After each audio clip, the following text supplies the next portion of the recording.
Hi friends, ఇదైతే మా ఇంటి దగ్గర ఉన్న జాంకాయ చెట్టు ఫ్రెండ్స్. ఇది పూల చెట్లు ఫ్రెండ్స్. ఈ రెండు, ఇదేమో సొరకాయ చెట్టు ఫ్రెండ్స్. అదిగో అక్కడ చూడండి ఫ్రెండ్స్, ఎంత పెద్ద సొరకాయ ఉందో.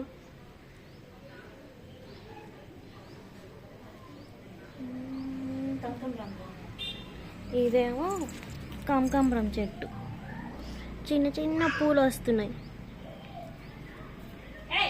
ఇదేమో సన్నజాజి చెట్టు,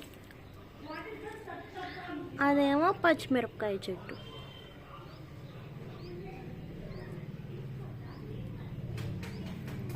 అంతే ఫ్రెండ్స్, బాయ్ ఫ్రెండ్స్. సబ్స్క్రైబ్ చేసుకోండి ఫ్రెండ్స్, ప్లీజ్ సపోర్ట్ చేయండి, సబ్స్క్రైబ్ చేసుకోండి. బాయ్.